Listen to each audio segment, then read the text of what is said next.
नमस्कार दोस्तों, स्वागत है आप सभी का एक बार फिर से राजू सर के नाम से इस यूट्यूब चैनल के अंदर एमसीक्यू वीडियो की स्टडी के अंदर आज हम एक स्पेशल एमसीक्यू वीडियो लेके आए आप लोगों के लिए बिहार सीएचओ के एग्जाम के पॉइंट ऑफ व्यू में। बिहार सीएचओ के एग्जाम के पॉइंट ऑफ व्यू में कुछ इंपॉर्टेंट 50 एमसीक्यूज जो कि सिलेक्टेड एमसीक्यू है जिनको क्विकली हम यहाँ पे सॉल्व करने वाले हैं और ये क्विक रिव्यू जो है आपको बिहार सीएचओ के एग्जाम में सफल बनाए, ऐसी मेरी शुभकामनाएं हैं। तो आप लोगों से गुजारिश है फटाफट से वीडियो को लाइक और शेयर कर दीजिए और इस वीडियो के अलावा बिहार सीएचओ के एग्जाम से संबंधित इंपॉर्टेंट पॉइंट्स की एक पीडीएफ जो है वो नोवल नर्सिंग इंस्टीट्यूट के ऐप के ऊपर डाली गई है।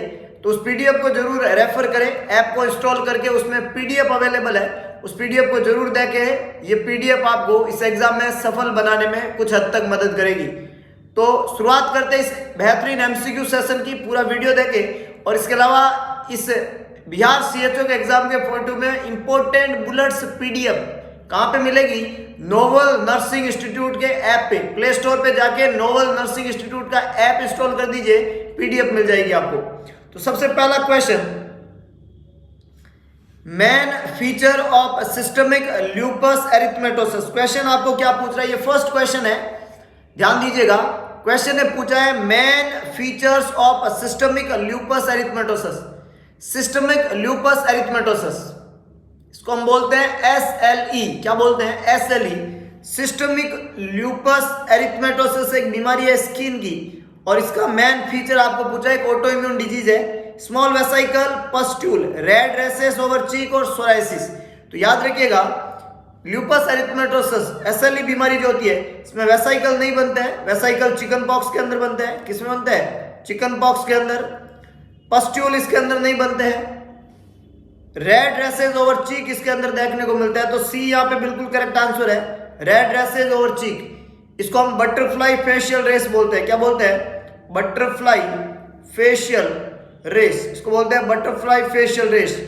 और सोराइसिस एक अलग बीमारी है, स्किन की बीमारी है, इसका संबंध सिस्टमिक ल्यूपस एरिथमेटोसिस से नहीं है। सोराइसिस के अंदर व्हाइट स्केली लीजन बन जाते हैं स्किन के ऊपर। तो यहाँ पे करेक्ट आंसर क्या बनेगा? सी, रेड रेसेस ओवर चिक, है ना। बुरोज लाइन फॉर्मेशन होते हैं इसके बीच के अंदर, व्हाइट स्केली लीजन बनते हैं सोराइसिस के अंदर, रेड रेसेस ओवर चिक बनते हैं एसएलई के अंदर। पस्ट्यूल जो होता है वो एक्ने वगैरह में देखने को मिलते हैं और स्मॉल वेसाइकल चिकन पॉक्स के अंदर होते हैं। नेक्स्ट देखिएगा। क्वेश्चन आपसे पूछ रहा है which tumour marker level increases in the ovarian cancer. Ovarian cancer के अंदर कौन सा ट्यूमर मार्कर का लेवल इंक्रीज होता है? पीएसए, एएफपी, CA-125 और ऑल ऑफ द अबव। देखिएगा पीएसए जो होता है prostate specific antigen, prostate specific antigen, इसका लेवल इंक्रीज होना बेनाइन प्रोस्टेट हाइपरप्लेजिया और प्रोस्टेट कैंसर के बारे में बताता है। तो ये तो आंसर नहीं बनेगा। अल्फा पिटोप्रोटीन का लेवल जो होता है वो डाउन सिंड्रोम के अंदर डिक्रीज देखने को मिलता है और न्यूरल ट्यूब डिफेक्ट्स वाले बच्चों में इंक्रीज देखने को मिलता है। तो इसका संबंध ओवेरियन कैंसर से नहीं है। तो ए और बी दोनों ही खोटे हो गए। सी बिल्कुल करेक्ट आंसर है। CA-125 का लेवल असेस किया जाता है ओवेरियन कैंसर में, ऑल ऑफ द अबव तो होगा नहीं। तो करेक्ट आंसर है सी। और ओवेरियन कैंसर का क्वेश्चन पूछा, जवाब है CA-125। बहुत बढ़िया, आगे लेके चलता हूं। नेक्स्ट देखिएगा, what is the normal blood cholesterol level. आपको पूछा है normal blood cholesterol level. Blood के अंदर कोलेस्ट्रॉल का नॉर्मल लेवल कितना होता है? More than 200 mg/dl, less than 200 mg/dl, 1000 to 1500 mg/dl या लेस देन 100 mg/dl। कोलेस्ट्रॉल का लेवल ब्लड के अंदर कितना होता है? जवाब लिखिएगा। बहुत बढ़िया, less than 200 mg/dl। Normal level होता है कोलेस्ट्रॉल का 150 to 200 mg/dl। नॉर्मल लेवल होता है कोलेस्ट्रॉल का ब्लड के अंदर 150 to 200 mg/dl। तो it should be less than 200 mg/dl। तो बी यहाँ पे बिल्कुल करेक्ट आंसर है। ए, सी और डी तीनों ही खोटे जवाब है। बहुत बढ़िया, बहुत ही शानदार, आगे लेके चलता हूं। नेक्स्ट देखिएगा। क्वेश्चन आपसे पूछ रहा है which of the following immunoglobulin present in breast milk is. Breast milk के अंदर क्वेश्चन आपसे क्या पूछ रहा है? ब्रेस्ट मिल्क के अंदर कौन सा इम्यूनोग्लोबुलिन प्रेजेंट होता है? देखिएगा, वैसे तो ब्रेस्ट मिल्क में सारे ही इम्यूनोग्लोबुलिन पाए जाते हैं, लेकिन जो सबसे इंपॉर्टेंट इम्यूनोग्लोबुलिन जो ब्रेस्ट मिल्क के अंदर देखने को मिलता है उस इम्यूनोग्लोबुलिन का नाम है IgA। सबसे ज्यादा अमाउंट में ब्रेस्ट मिल्क में पाया जाने वाला इम्यूनोग्लोबुलिन होता है IgA। IgG जो है कैन क्रॉस द प्लासेंटा, ये प्लासेंटा को क्रॉस कर सकता है, can cross the placenta, placenta को क्रॉस करने वाला इम्यूनोग्लोबुलिन है। IgD की कोई खास इंपॉर्टेंस ही नहीं होती है। IgM जो होता है वो सेकेंडरी प्राइमरी इम्यून रेस्पॉन्स देता है। ये क्या देता है? प्राइमरी इम्यून रेस्पॉन्स के लिए जिम्मेदार होता है IgM। प्राइमरी इम्यून रेस्पॉन्स देने वाला जो इम्यूनोग्लोबुलिन है वो IgM है। सेकेंडरी इम्यून रेस्पॉन्स देता है IgG, प्लासेंटा को क्रॉस कर सकता है। एबंडेंट नंबर के अंदर पाया जाने वाला इम्यूनोग्लोबुलिन होता है IgG। और IgA जो है वो बॉडी सिक्रीशंस के अंदर और स्पेशली ब्रेस्ट मिल्क के अंदर देखने को मिलता है। IgE एक इम्यूनोग्लोबुलिन होता है जो एलर्जिक कंडीशन के अंदर ज्यादा देखने को मिलता है। एलर्जिक कंडीशन जो होती है बॉडी की, उसके अंदर IgE का लेवल जो है वो बढ़ जाता है। बहुत ही बढ़िया, बहुत ही शानदार। नेक्स्ट देखिएगा, क्वेश्चन आपसे क्या पूछ रहा है? Herd immunity does not protect an individual. Herd immunity जब बनती है तो हर्ड इम्यूनिटी कौन सी बीमारी से इंडिविजुअल को प्रोटेक्ट नहीं कर सकती? डिप्थीरिया, पोलियोमाइलाइटिस, स्मॉल पॉक्स और टीटनस। चार ऑप्शन यहाँ पे लिखे हुए हैं। हर्ड इम्यूनिटी जो होता है वो प्रोटेक्ट नहीं करती है इंडिविजुअल को टीटनस से। किससे प्रोटेक्ट नहीं करती है? टीटनस से। तो करेक्ट आंसर डी बनेगा। डिप्थीरिया, पोलियो और स्मॉल पॉक्स यहाँ पे जवाब नहीं बनेगा। हर्ड इम्यूनिटी प्रोटेक्ट नहीं करती है किससे? टीटनस से। बाकी सबसे हर्ड इम्यूनिटी प्रोटेक्ट करती है, बाकी सबकी हर्ड इम्यूनिटी बनती है, पर टिटनस की हर्ड इम्यूनिटी नहीं बनती है, तो ये टिटनस से प्रोटेक्शन नहीं कर सकती। नेक्स्ट देखिएगा, नेक्स्ट देखिएगा, क्वेश्चन आपसे क्या पूछ रहा है? Which finding is persistent with pernicious anaemia. Pernicious anaemia से संबंधित क्वेश्चन है और आपसे पूछा जा रहा है कि कौन सी फाइंडिंग पर्निशियस एनीमिया में परसिस्टेंट रहती है, देखने को मिलती है? Strawberry tongue, rice watery stool, hypochromic RBC और beefy red tongue. Pernicious anaemia में कौन सी फाइंडिंग देखने को मिलेगी? स्ट्रॉबेरी टंग। स्ट्रॉबेरी टंग जो है वो क्वासाकी डिजीज में देखने को मिलती है ना? किसमें देखने को मिलती है? क्वासाकी डिजीज के अंदर स्ट्रॉबेरी टंग देखने को मिलेगी। इसका संबंध पर्निशियस एनीमिया से नहीं है। राइस वाटर स्टूल जो होता है वो टाइफॉइड के अंदर देखने को मिलता है। टाइफॉइड के अंदर,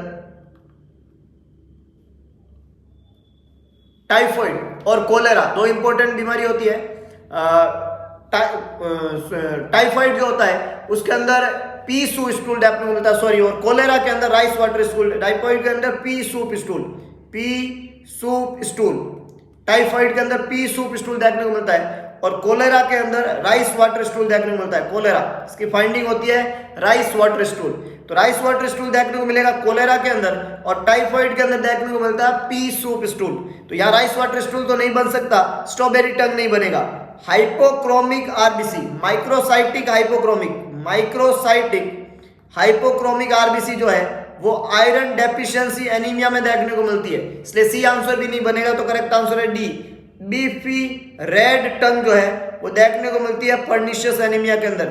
यहाँ पे करेक्ट आंसर डी बनेगा, beefy red tongue seen in pernicious anaemia.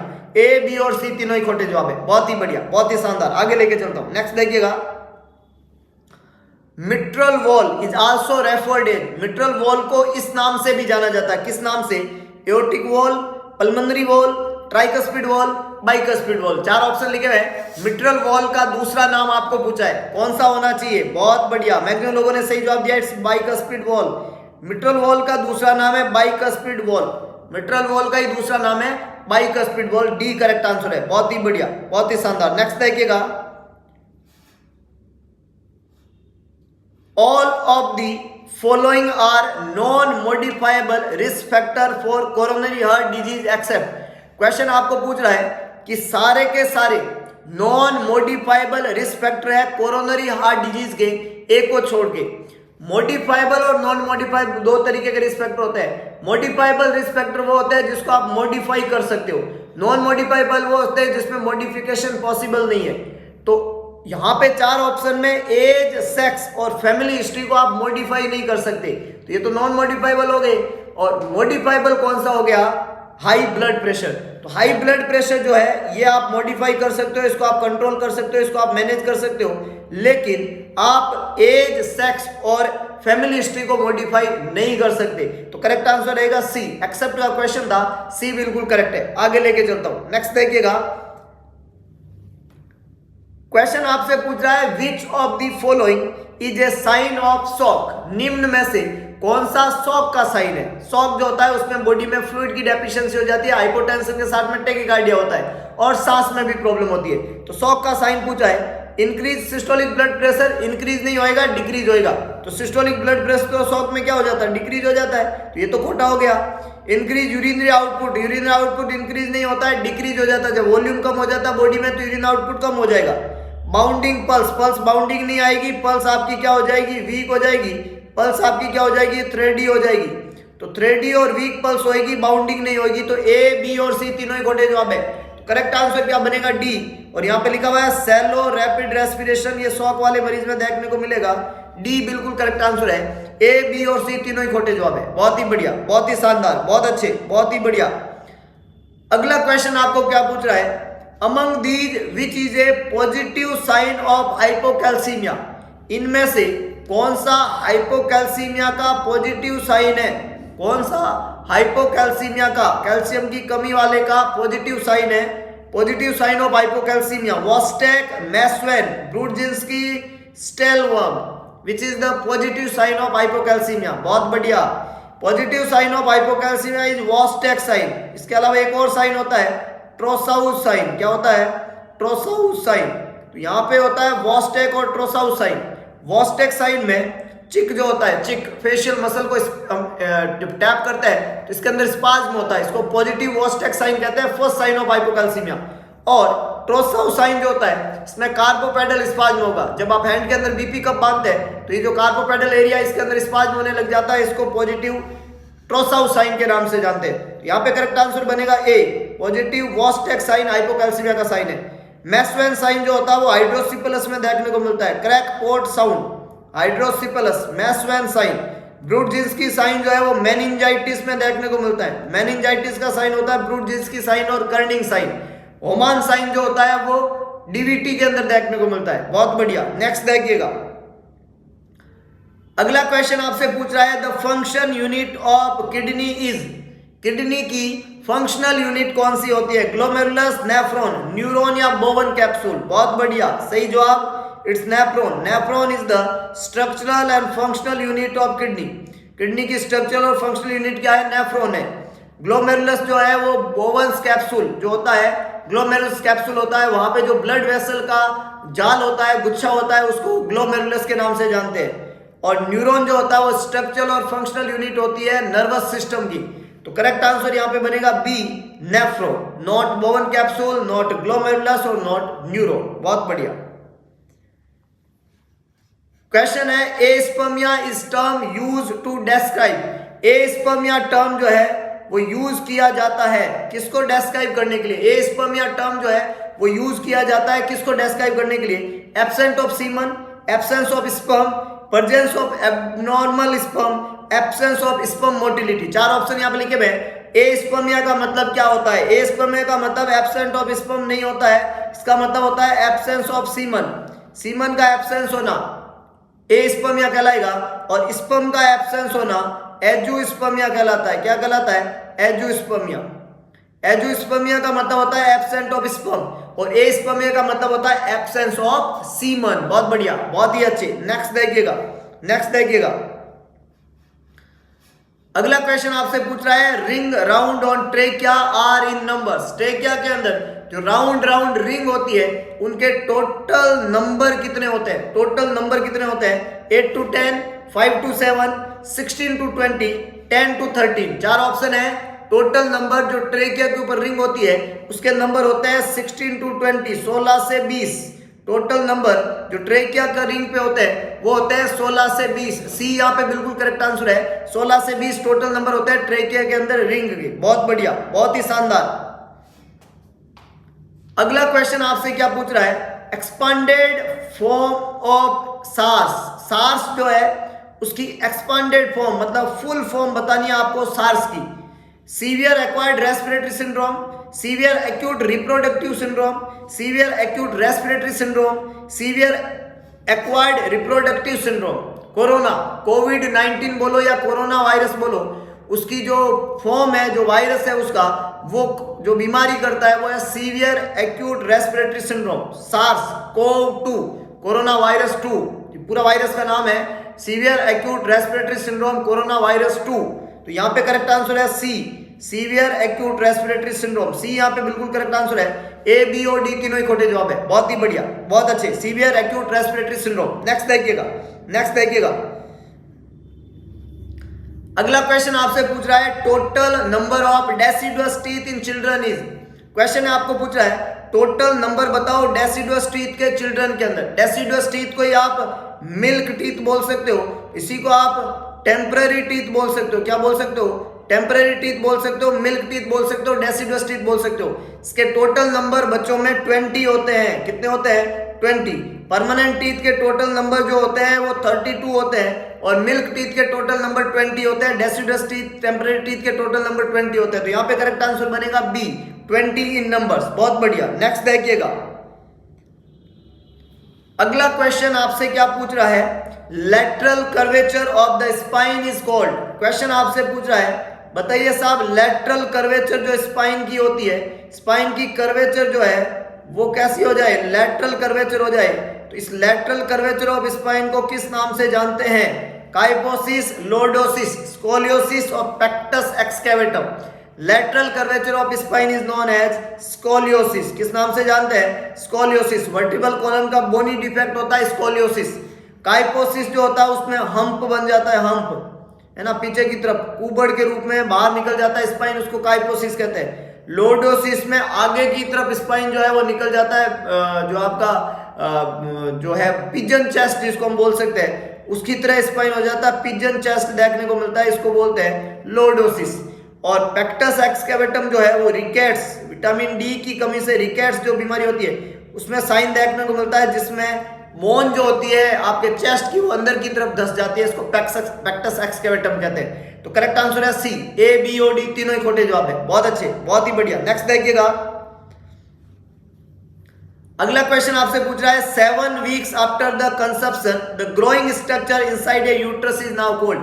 7 week के बाद में, 7 वीक के बाद में जो ग्रोइंग फीटस है, जो यूट्रस में ग्रो कर रहा है, उसको किस नाम से जाना जाता है?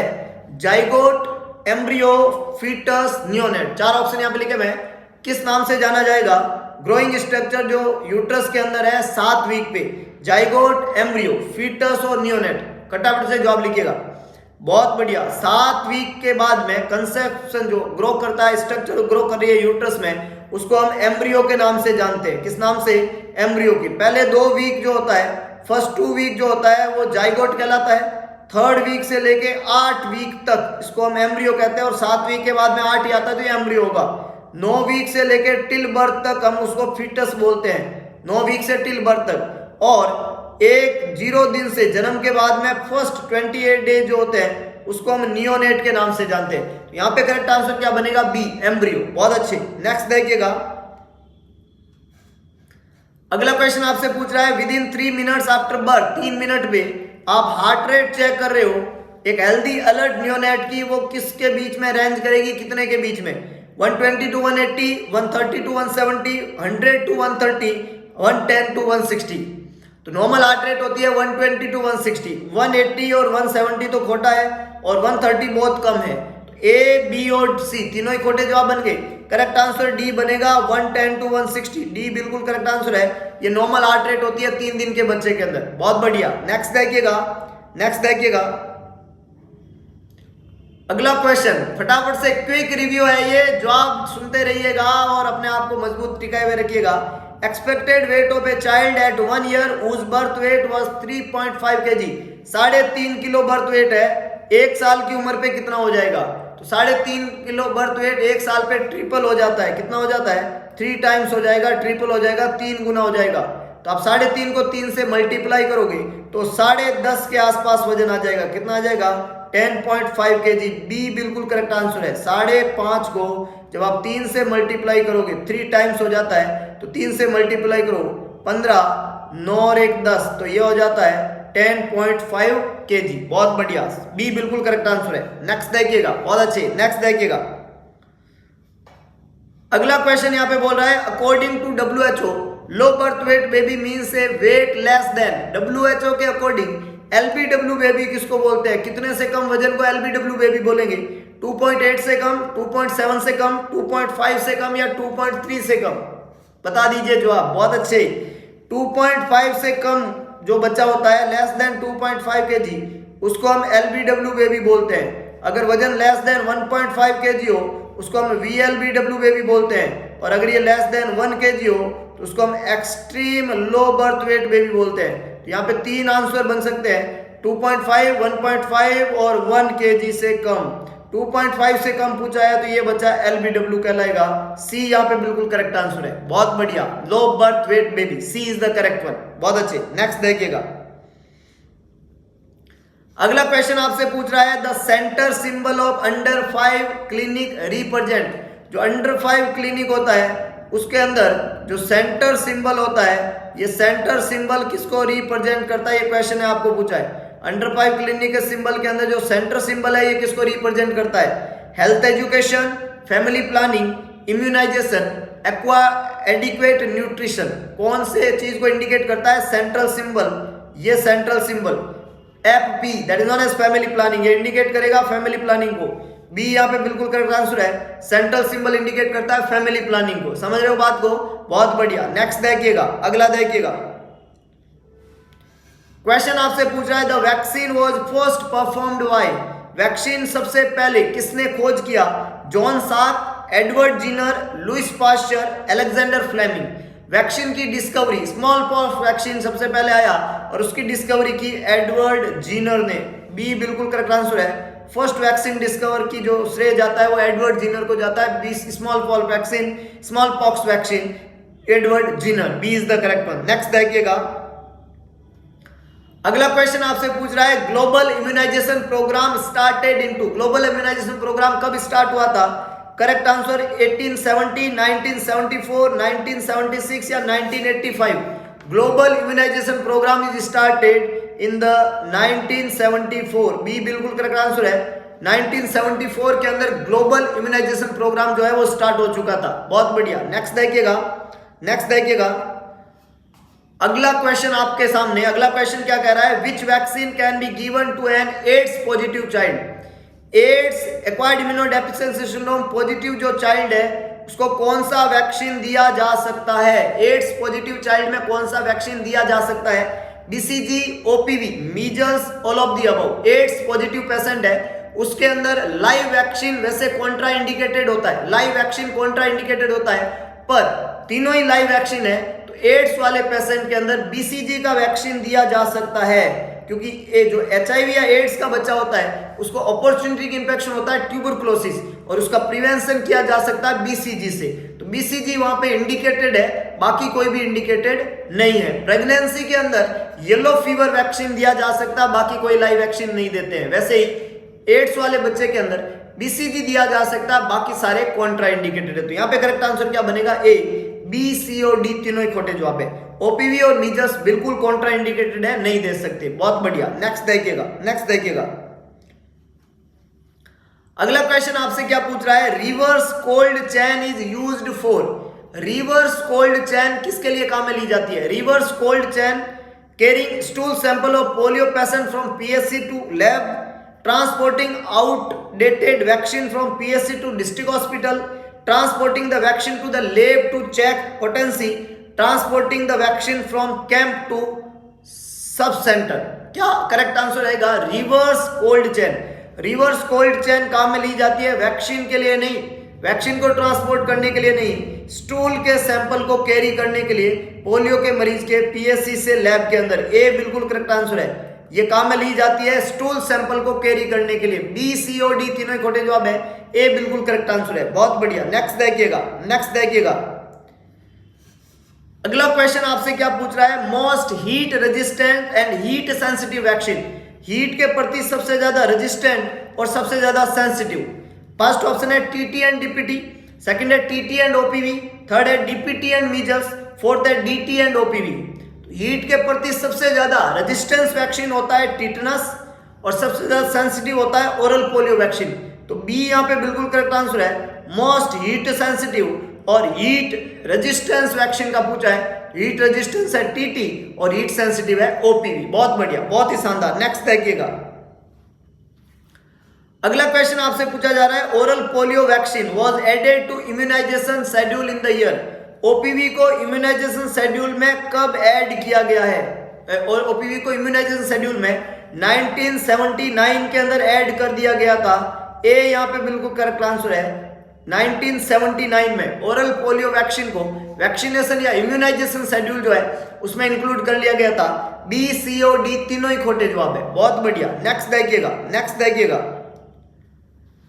अगला क्वेश्चन आपसे पूछ रहा है the minimum number of dose of tetanus toxoid given to pregnant woman. Pregnant woman में टीटी के कितने डोज दिए जा सकते हैं? मिनिमम से मिनिमम और मैक्सिमम बोलो तो भी चलेगा।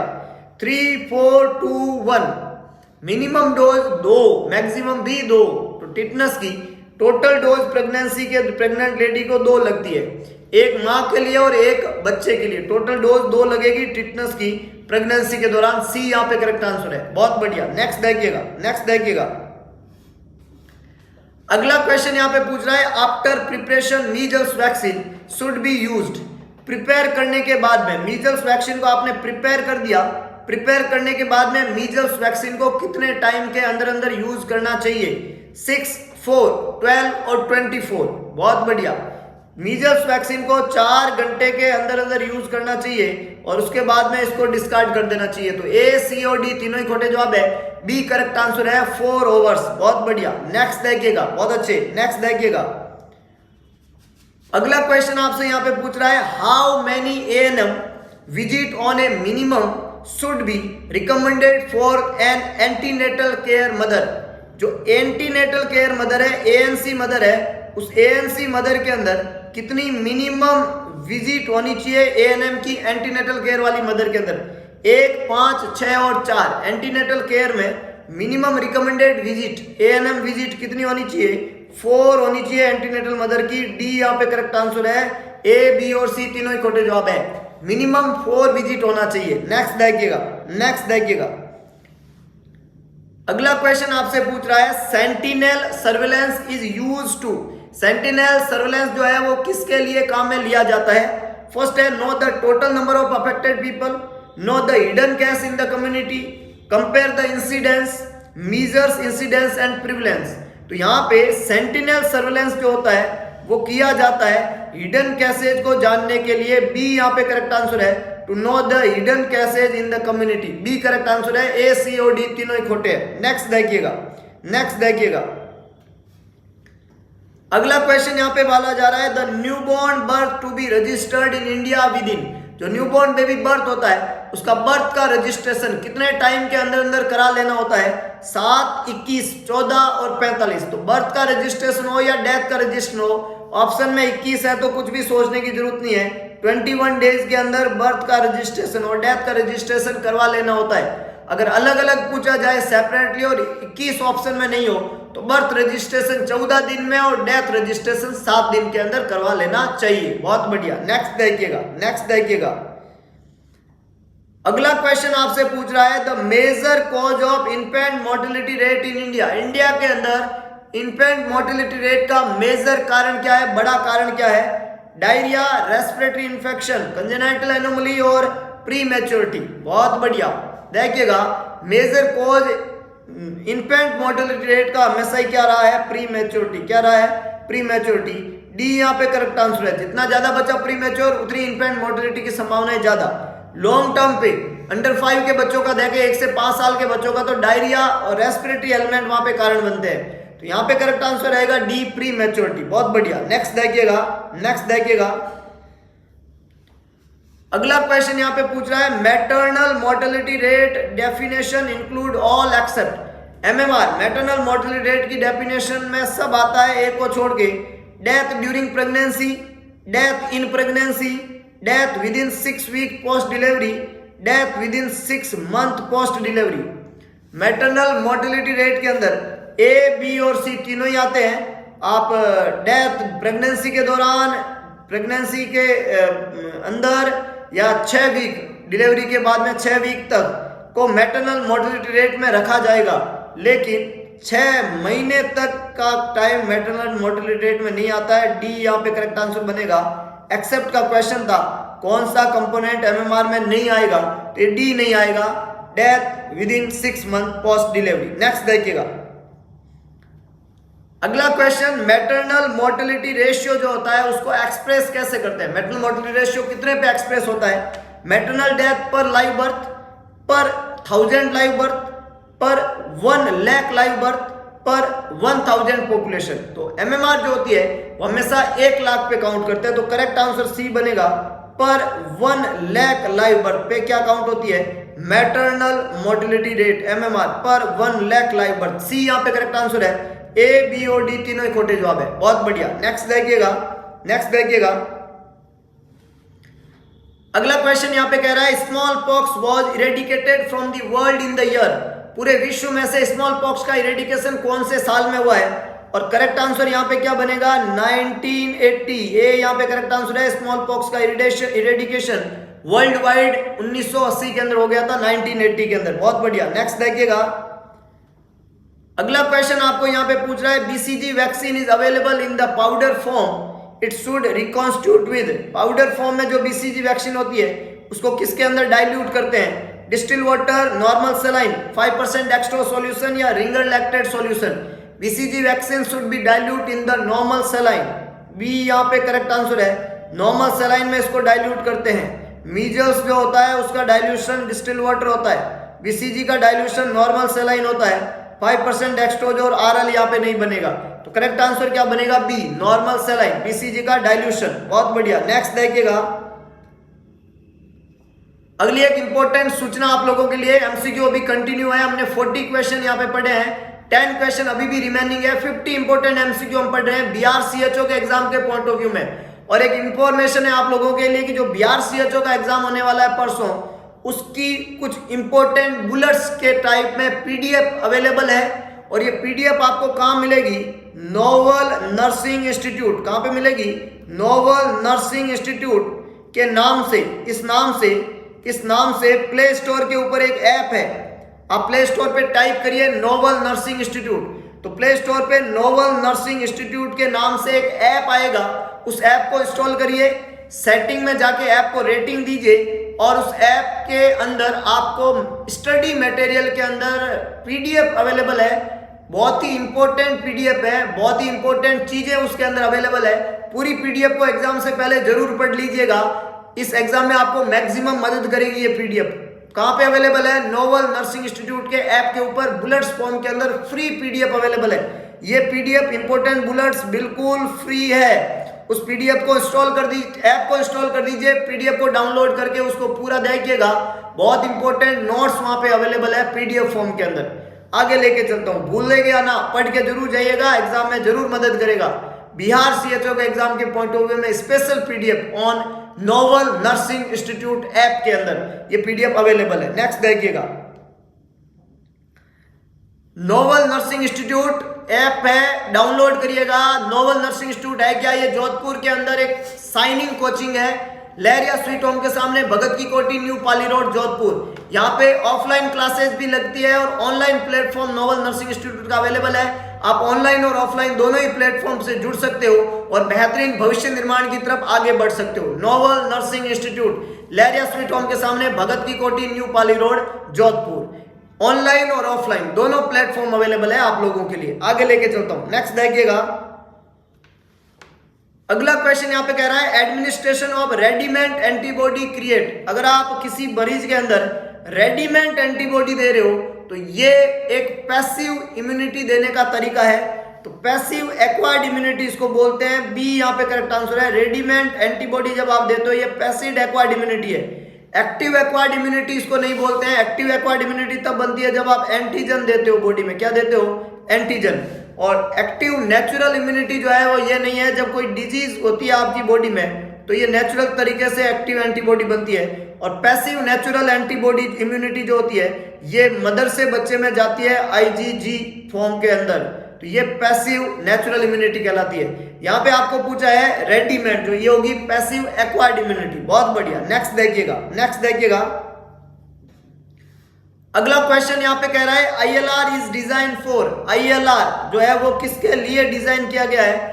ILR जो होता है वो वैक्सीन के स्टोरेज के लिए डिजाइन किया गया है। ए करेक्ट आंसर है। ILR जो होता है वो वैक्सीन स्टोरेज के लिए डिजाइन किया गया है। इससे इंक्यूबेटिंग कल्चर मीडिया नहीं है, स्टेरिलाइजेशन ऑफ रबर ग्लव्स नहीं है, डिसइंफेक्शन ऑफ साफ मेडेलियन नहीं है। ये डिजाइन किया गया है वैक्सीन को स्टोर करने के लिए। ए बिल्कुल करेक्ट आंसर है। बहुत बढ़िया, नेक्स्ट देखिएगा। अगला क्वेश्चन यहां पे पूछ रहा है test used to identify the immunity status against diphtheria. Diphtheria के अगेंस्ट इम्यूनिटी स्टेटस का पता लगाने वाला टेस्ट कौन सा होता है? Schick test, agglutinin test diphtheria के अंदर काम में लिया जाता है। Schick test. विडाल टेस्ट जो होता है वो टाइफाइड के अंदर करते हैं। किसके अंदर करते हैं? टाइफाइड के अंदर करते हैं विडाल टेस्ट। मोन्टॉक्स टेस्ट जो होता है वो टीबी के लिए करते हैं। और एलन टेस्ट जो होता है वो एबीजी का सैंपल लेने से पहले करते हैं अल्नर आर्टरी की पेटेंसी चेक करने के लिए। तो बी, सी और डी तीनों ही खोटे जवाब है। ए बिल्कुल करेक्ट आंसर है, सिक टेस्ट। नेक्स्ट देखिएगा। अगला क्वेश्चन यहां पे पूछ रहा है Koplik spot are the clinical feature of. Koplik spot जो है वो किसका क्लिनिकल फीचर है? Rubella, pertussis, rubeola, German measles. तो जवाब जर्मन मीजल्स नहीं होएगा। जर्मन मीजल्स और रूबेला एक ही बात है। रूबियोला इसी को हम बोलते हैं मीजल्स। क्या बोलते हैं? मीजल्स। और मीजल्स के अंदर ओरल एरिया के अंदर कॉप्लिक स्पॉट देखने को मिलता है। सी यहाँ पे करेक्ट आंसर है। पर्टुसिस जो है इसको वूफिंग कप और 100 डेज को आपके नाम से जाने जाने वाली बीमारी बोला जाता है। कॉर्नी जो है पर्टुसिस, बोर्डेटेला पर्टुसिस इसका पॉजिटिव ऑर्गेनिज्म है। यहाँ पे करेक्ट आंसर रहेगा सी, रूबियोला, मीजल्स। बहुत बढ़िया, नेक्स्ट देखिएगा। अगला क्वेश्चन यहां पे पूछ रहा है what type of toxin is produced by Clostridium tetani. Clostridium tetani जो है वो कौन से तरीके के टॉक्सिन्स प्रोड्यूस करता है? Endotoxin, exotoxin, organic toxin, inorganic toxin. Clostridium tetani जो टॉक्सिन प्रोड्यूस करता है उसको हम एक्सोटॉक्सिन के नाम से जानते हैं। बी यहाँ पे करेक्ट आंसर है, एक्सोटॉक्सिन। क्लोस्ट्रीडियम टीटेनी के टॉक्सिन को एक्सोटॉक्सिन कहते हैं। बहुत बढ़िया, नेक्स्ट देखिएगा। अगला क्वेश्चन यहां पे पूछा जा रहा है काला आजार इज ट्रांसमिटेड बाय। काला आजार का ट्रांसमिशन किससे होता है? एडिज मॉस्किटो नहीं, ये डेंगू करता है। ये काला आजार नहीं करता, इससे चिकुनगुनिया होता है। काला आजार इससे नहीं होता है। Dengue, chikungunya, Aedes, tsetse fly, sand fly या माइस, तो ये होता है सैंड फ्लाई से। किससे होता है? काला आजार जो है उसका पॉजिटिव ऑर्गेनिज्म होता है सैंड फ्लाई। बहुत बढ़िया, नेक्स्ट देखिएगा। अगला क्वेश्चन कह रहा है oral rehydration solution does not contain. ORS, oral rehydration solution, ORS जो होता है उसमें नहीं होता है। क्या नहीं होता है? सोडियम क्लोराइड होता है, बाइकार्बोनेट होता है, ग्लूकोज होता है, तीनों ही चीजें होती है। कैल्शियम लैक्टेट नहीं होता है। बी यहाँ पे करेक्ट आंसर बनेगा। ORS के अंदर कैल्शियम लैक्टेट नहीं होता है। A, C और D तीनों ही होता है, कैल्शियम लैक्टेट नहीं होगा। बी यहाँ पे करेक्ट आंसर बनेगा। बहुत बढ़िया, नेक्स्ट देखिएगा। अगला क्वेश्चन यहाँ पे पूछ रहा है staining technique used to diagnose TB is known as. Tuberculosis को डायग्नोस करने की स्टैनिंग टेक्निक कौन सी काम में ली जाती है? जील नेल्सन स्टैन, ग्राम स्टैन, जिम्सा स्टैन, पास, पैरामाइनो सैलिसिलेट जो कि एक ड्रग है। तो टीबी को डायग्नोस करने वाली जो स्टैनिंग होती है उसको जील नेल्सन स्टैन टेक्निक, जो डायग्नोसिस होती है स्टैनिंग टेक्निक जो होती है वो जेडन स्टैनिंग के नाम से जानी जाती है। जील नेल्सन स्टैन, इसी को हम बोलते हैं जेडन स्टैन। क्या बोलते हैं? Jadon stand. ए यहाँ पे करेक्ट आंसर है। बी, सी और डी तीनों ही खोटे जवाब है। नेक्स्ट देखिएगा। अगला क्वेश्चन यहाँ पे पूछ रहा है window period means. Window period का क्या मतलब होता है? What is window period? Time period between infection and first sign and symptom, इसको बोलते हैं इंक्यूबेशन पीरियड। क्या बोलते हैं? Incubation period. ये विंडो पीरियड नहीं है, ये कहलाता है इंक्यूबेशन पीरियड। सेकंड है time period between infection and detection of antibodies. Third है time period between diagnosis and treatment. और लास्ट है नन ऑफ द अबव। तो करेक्ट आंसर यहाँ पे बनेगा B, time period between infection and detection of antibodies. B यहाँ पे correct answer है। ए, सी और डी तीनों ही खोटे जवाब है। डी बिल्कुल करेक्ट आंसर है। बहुत बढ़िया, नेक्स्ट देखिएगा। अगला क्वेश्चन यहाँ पे पूछ रहा है how much gram of chlorine tablet is required disinfect 20 litre of water. 20 litre पानी को डिसइंफेक्ट करने में कितनी ग्राम क्लोरीन की टेबलेट की जरूरत रहेगी। 20 लीटर पानी को डिसइंफेक्ट करने में 0.3 ग्राम, 0.5 ग्राम, 1.2 ग्राम या 1.5 ग्राम। और करेक्ट आंसर यहाँ पे क्या रहेगा 0.5 ग्राम। बी यहाँ पे बिल्कुल करेक्ट आंसर है 0.5 ग्राम। 20 लीटर पानी को डिसइंफेक्ट करने में यूज की जाने वाली क्लोरीन की टेबलेट 0.5 ग्राम। बहुत बढ़िया, आगे लेके चलता हूं। नेक्स्ट देखिएगा, अगला क्वेश्चन है ऑर्थोलिडीन टेस्ट। ऑर्थोलिडीन टेस्ट जो है वो यूज किया जाता है डिटेक्ट करने में। क्या चीज डिटेक्ट करने में ऑर्थोलिडीन टेस्ट कहां में लेंगे। Free residual chloride, bound chloride, free and combined chloride, chlorine demand. Orthotolidine test जो होता है वो फ्री एंड कंबाइंड क्लोरीन को डिटेक्ट करने का टेस्ट होता है। यहाँ पे करेक्ट आंसर सी बनेगा। फ्री एंड कंबाइंड क्लोरीन को डिटेक्ट करने के लिए ऑर्थोलिडीन टेस्ट काम में लिया जाता है। सी यहाँ पे बिल्कुल करेक्ट आंसर है। बहुत बढ़िया, बहुत ही शानदार। नेक्स्ट देखिएगा, अगला क्वेश्चन यहाँ पे कह रहा है client come to the hospital for first dose of his Covishield vaccine. Covishield vaccine की पहली डोज के लिए मरीज आया against the novel corona virus. How many gaps between two next dose of Covishield is information given by the nursing officer to the client.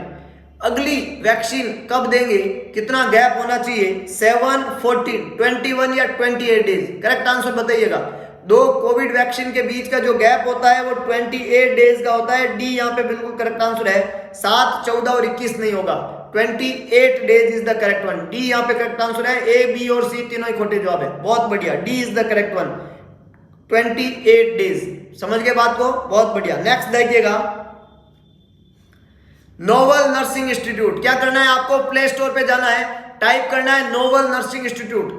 इस app, इस लोगो के साथ में 5 स्टार रेटिंग का नोवल का ऐप है। वहां पे ऐप को इंस्टॉल कर दीजिए, सेटिंग में जाके ऐप को रेटिंग दे दीजिए और अपना इंपोर्टेंट रिव्यू ऐप पे डाल दीजिएगा। इस ऐप के ऊपर आपको मिल रहा है बिहार सीएचओ की फ्री पीडीएफ। उस पीडीएफ को जरूर पढ़े। वहां इंपोर्टेंट डेट्स, इंपोर्टेंट चीजें हैं वहां पे जिनको एग्जाम से पहले क्विक रिव्यू के रूप में आप देखिएगा। 50 क्विक रिव्यू क्वेश्चंस हमने यहाँ पे सॉल्व किए और वो क्विक रिव्यू बिहार सीएचओ के पेपर में आपको काम आएगा। पीडीएफ उसको जरूर पढ़िएगा।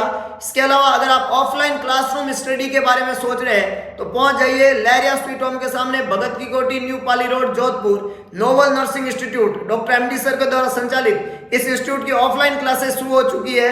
2:30 बजे से इवनिंग बैच वहां पे जारी है। आप आइए, टीम नोवल के संग जुड़िए और अपने आप को एक बेहतरीन भविष्य की तरफ ले जाइए जो कि आपका इंतजार कर रहा है बड़ी बेसब्री से। तो आज का ये एमसीक्यू सेशन यहीं पे खत्म कर सकते हैं। होप सो आपको वीडियो पसंद आएगा तो वीडियो को लाइक करें, वीडियो को शेयर करें, कमेंट बॉक्स में अपना सुझाव जरूर डालें। और इसके अलावा भगवान कृष्ण ने कहा था कि सारथी बने स्वार्थी ना बने, तो दिखा दीजिए सारथीपन और कर दिखाइए ऐसा कि दुनिया करना चाहिए आपके जैसा। अगर आप कुछ अच्छा पढ़ रहे हैं, अच्छा सुन रहे हैं तो आप एक बेहतरीन प्लेटफॉर्म के ऊपर है। मिलते हैं दोबारा नए एमसीक्यू सेशन के साथ में। एक बार फिर से आप लोगों को बिहार सीएचओ एग्जाम की ऑल द बेस्ट विशेष। अच्छे से एग्जाम दे, क्वेश्चन को ढंग से पढ़े, ऑप्शन को ढंग से पढ़े और अपने आप को सफल बना के लौटे। नौकरी करे या नहीं करे बाद की बात है, लेकिन सफलता जिंदगी में मायने रखती है। तो मिलेंगे दोबारा एक नए क्वेश्चन सेशन के साथ में। तब तक के लिए जय हिंद, जय भारत, जय माता।